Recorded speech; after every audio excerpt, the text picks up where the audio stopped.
Well, thank you very much for having me. The message from Secretary Pompeo is the message of the three co-chair countries, Russia, France, and the United States, who have been the internationally recognized mediating format to find a peaceful resolution to this conflict. And the message is one. The war has to stop. The aggression has to stop. Ceasefire has to be established, and then we move on. That was the message that we share very much and we support very much. Okay, so you say that. Your counterpart, who of course we did invite on this program, wasn't able to join us. Foreign Minister of Azerbaijan, Ceyhan Bayramov, said the only pathway to peace is based on the UN Security Council resolutions and respect for international law. The illegal Armenian occupation must end and Azerbaijan's territorial integrity restored. Are you prepared to make that concession?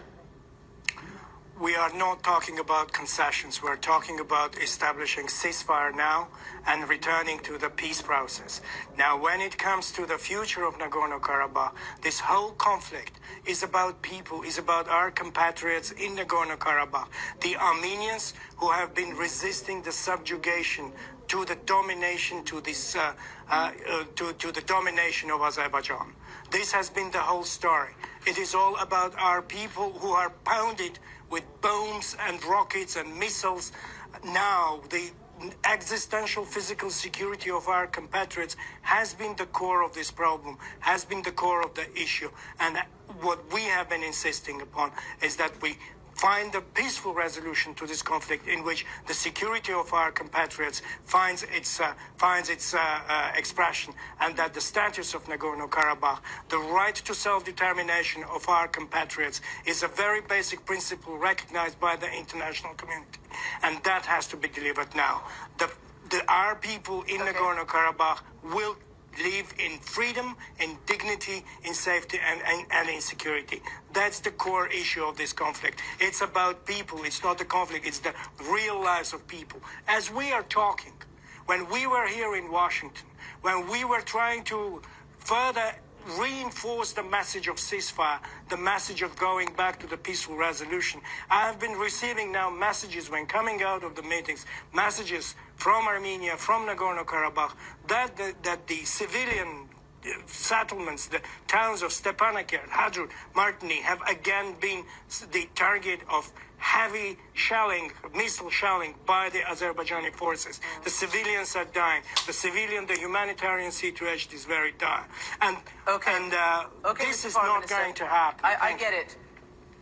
I get it, because we've been watching it. That's why we're having you on, and it's always the people, isn't it? It's not the officials who sit in their palaces and walk the halls of power. It is always the people. So I want to ask you this. You've just called Nagorno-Karabakh ethnically belonging to your people there, but the United Nations calls Armenians an occupation force. Look, in 1993, there were Security Council resolutions demanding the immediate withdrawal of those occupying forces, as they said. In 2008, the UN General Assembly adopted a resolution on the issue in which it called for exactly the same thing. And the 2008 General Assembly reaffirmed Azerbaijan's territorial integrity.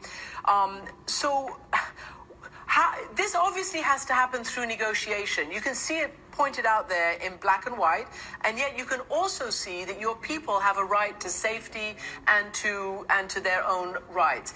Is there any way because you're very firm about what you're saying, is there any way that you and the Azerbaijanis can get together and resolve this? Because all the ceasefires that have been put in so far have just collapsed after a day or so. Right. Now, excellent point you're making. As we're going back to 93, then there is an important point to make about that. Between 92 and 93, we had a very dangerous situation when there was a narrow strip left to the Armenians in Nagorno-Karabakh, with the rest of the territory occupied by the Azerbaijani forces. The population from those territories ethnically cleansed and driven out of their territories. The subsequent developments have been such that the Armenians were capable in Nagorno-Karabakh to defend themselves, very, very resolute to defend their lives. And they have created a security belt, which today has been basically a demonstration that unless there was a security belt, the Nagorno-Karabakh population might have been again facing this ethnic cleansing as it has always been, looming over them. We are negotiating in good faith to find a way in which the right to self-determination of our compatriots in Nagorno-Karabakh will find its manifestation, its resolution. That's our commitment, and we will continue to work towards achieving this objective. Okay, so that's your commitment. You're telling us now in full international platform and full platform across the United States. But the problem is that your prime minister was there in, I believe it was August, actually last year in August, and he was behaving in a very nationalistic way. He used, perhaps it's his language, but he used the Armenian name for Nagorno-Karabakh, and he repeatedly led crowds chanting unification with Armenia. Is that your policy? Well, look, again, this is a twist we have been addressing and dealing with over the past year. A twist and a deceptive way of turning the words on their head. The Prime Minister has been talking about the role of Armenia in guaranteeing the security of our compatriots in Nagorno-Karabakh. There is no other force in this world who can do or who has been doing that.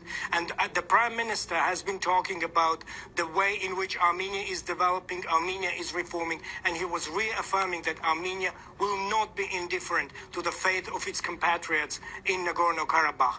The Prime Minister has been talking about he has been talking about the compromise-based peaceful resolution consistently over these 2 years, and in that speech as well. So these words are taken out of context, and there is disregard to the fundamental point that the solution is compromise-based and it is peaceful. And that is the message from Armenia that has been consistent over 2 years. That is what people want to hear. Peaceful compromise, diplomacy, and not fighting as we see right now. So are you telling me that the official position of Armenia is not to have Nagorno-Karabakh unify with Armenia? We are saying that the right to self-determination of the people of Nagorno-Karabakh, in which their free expression without limitations will be achieved. Now, today's situation shows that there is no way for subjugation. There is no way for domination. There is no way that we will have the risk of ethnic cleansing of our compatriots again looming over them. That the people will decide their fate and they will decide for their independence, and that has to be respected. That's the way to solve it. So far as the compromise is concerned, we have to be very clear. No concession, no maximalist approach that we have been hearing.